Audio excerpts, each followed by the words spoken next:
If you're interested in lenses that produce fascinating bokeh, and in particular a lot of spectacular bubbles, then you probably know that lenses made with triplet designs, i.e. 3 elements in 3 groups, are some of the best bubble bokeh lenses you can buy.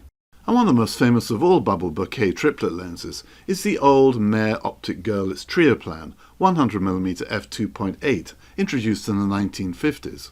They're quite expensive today, and not all of the lenses are particularly strong performers wide open or stop down, so you're essentially buying the lens for its out-of-focus blur. Plus, because some of the lenses are over half a century old, finding one in good condition and good working order can be a bit of a lottery. There is a new Trioplan 2, but that is even more expensive, costing nearly $1,000. So I was intrigued and rather pleased when TT Artisan invited me to test their new 100mm f2.8 lens, a lens that also has a triplet design, and it's a clear candidate for a brand new soap bubble bokeh monster. The deal was I'd post an independent review unpaid and get to keep the lens. And here it is. It has a standard M42 mount, so it can be easily adapted to digital cameras. It's very solidly made and weighs 307 grams. The lens is designed with 3 elements in 3 groups and has 13 curved aperture blades. The aperture ring goes from f2.8 to f22 and is nicely damped, with not too much resistance on the clicks, and the focus ring is also nice and smooth. I'm going to test the lens against 3 of the main characteristics that I feel a bubble bokeh monster should have, and I'll show you how the lens performs in each area.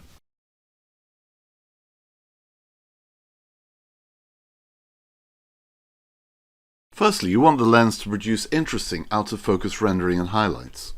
This is a matter of personal taste, but in my opinion, good bokeh can be smooth and beautiful, giving the in-focus part of an image a 3D pop. Or it can be more eye-catching and fascinating, becoming a key part of the appeal of the overall image. One of the most notable characteristics of what I'd call a good bokeh lens is it produces well-defined, clean bubbles from out-of-focus highlights. And there are different kinds of bubbles depending on a lens's optical design. Lenses can produce onion rings, or donuts, as is the case with mirror lenses, for example. Then there are lenses that produce bubbles that are smooth and discrete, melting into the background blur. And last but by no means least, there are lenses that produce bubbles with obvious lines around them.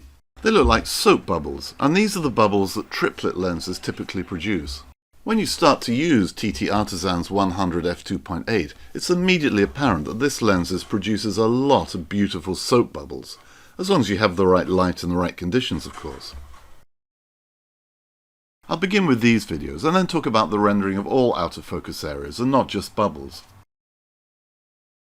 I should mention the lens's minimum focus distance at this point. At 0.9 meters, it's not a lens that gets you particularly close up. But we're talking about a 100mm lens here, not a fast 50, so given the focal length, the MFD is easily close enough for very narrow depth of field shots, and close enough to produce nice and large bubbles in the background.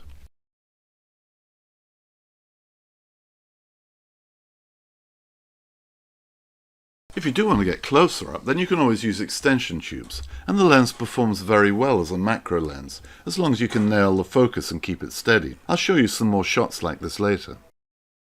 Turning to how well the lens renders out-of-focus areas in general, and not just soap bubble bokeh, I think the lens renders blur very well. It's smooth, but with enough details to be interesting. The lens allows you to produce different kinds of images, depending on your choice of composition and post-processing. You can produce images that have silky smooth results, where subjects blend into the blur. Or you can go for busier scenes and also accentuate the bokeh in post-processing.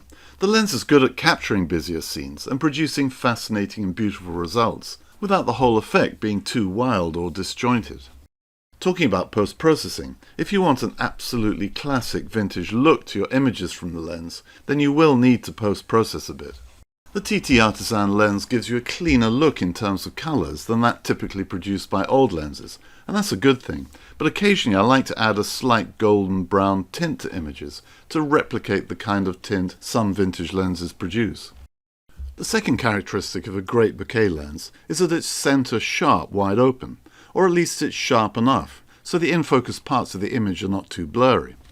Some triplets are reasonably sharp, others struggle with sharpness wide open, and they can also suffer from glowing areas and halos around in-focus objects, almost as if you're using a soft filter right across the frame. Well, I think this TT Artisan's triplet lens is pretty faithful to the best old triplets in terms of sharpness.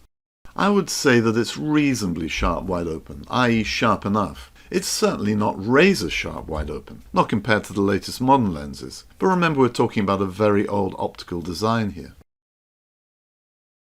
Wide open objects such as white lettering can glow a bit, just like many old lenses. But if you don't want that look, you can always stop the lens down a few stops and the glow will go away. I think the transitions from in to out of focus areas is good. They look quite natural for the kind of depth of field the lens produces, an observation you can easily test by looking down railings in the sun. And as we've already seen, if you want to use the lens more like a macro lens with extension tubes, even wide open, if you zoom in, the details are nice and sharp.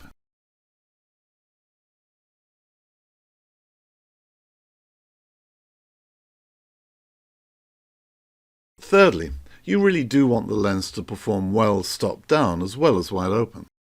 There are a couple of aspects to stop down performance.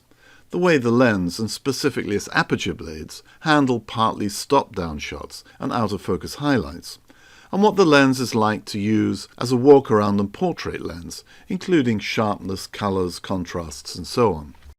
In terms of partly stop-down shots and those aperture blades, with some lenses, when you stop down a little, the smooth bubbles you see wide open quickly turn into more angular geometric shapes. Ideally, unless you're into geometric shapes, you want bubbles to retain their smooth edges for at least a few stops down, so you get the advantage of sharper shots while retaining the bubbles.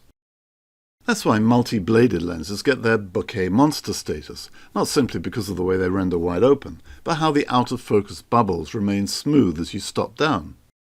And this TT Artisan's lens is a true bokeh monster, because it has 13 rounded aperture blades that continue to produce smooth bubbles when you stop down.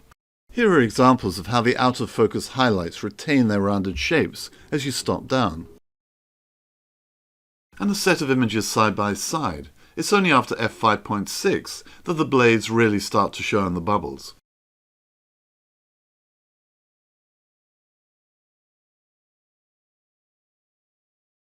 Now on to performance as a walk-around or landscape lens, where you're not looking to photograph scenes with background blur, but rather want a good all-round result. Not all vintage triplet lenses perform very well stop-down, if you look at their edge-to-edge sharpness, colours, contrasts and so on. This TT Artisan, on the other hand, performs well stop-down, certainly well enough to use as a general walk-around lens. You can see how it sharpens up if you look at these two images, one wide open and the other at f8.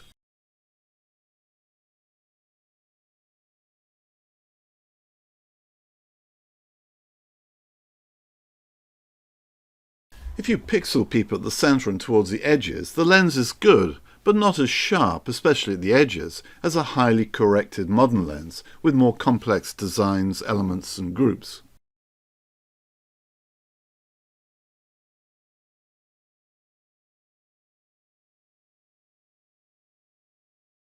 The colours are good, but not especially HDD vivid, and I'd say it performs more like a vintage lens in this regard. And even with a good deep hood, the lens sometimes struggles to handle very bright light areas stop down, as you can see here with this straight out of camera shot. Strong contrasts that a modern digital lens would probably cope with better. This lens is also a very useful portrait lens. 100mm is a classic portrait length, and you can see the old Trioplan 100 f2.8's promotional material pushing the portrait aspect. The TT Artisan produces good subject isolation wider open, and if you have the right background, an interesting look to the blur, either smoother or with bubbles. There's still the issue we've seen with overexposure of some parts of the face here, given the high contrasts, but you can adjust some of this in post-processing. And portraits of a different kind, of Egyptian geese, enjoying a weir at Brentford Docks in West London. I switched to video mode to capture one of the geese walking on the water. The short telephoto length was perfect for recording this scene. And so on to my conclusions. I've found the lens exhibits the characteristics of a good vintage triplet lens, but with the advantages of using a well-made new lens, smooth manual focusing, clean aperture blades and so on. Wide open, it produces beautiful soap bubble bokeh in the right light and conditions. For this reason alone, it's a worthwhile addition to my gear. Trying to capture photographs or videos of bubbles is a constant and challenging source of enjoyment. I say challenging because I must say I personally find all my old triplet lenses can be a little underwhelming wide open on occasions, but when the magic is there, it really is worth it. Stop down, the sharpness, colours and contrasts are very much what you'd expect from a good vintage lens. Indeed, I think it does give you that vintage lens experience. You don't get a clinical digital look from the images, and you have to be prepared to post-process sometimes to boost colours and contrasts. Overall, it's a fun lens to own for a variety of different purposes. I'd describe it as a lens for creating images, as opposed to simply taking images. A lens that has strong artistic potential, not just for stills, but also for video work. The best news is that this new lens costs a lot less than the original Trioplan triplets, and it's very well made. If you're interested in the lens, I've included affiliate links in the description below. Hope you enjoyed this review, and until the next time, all the best.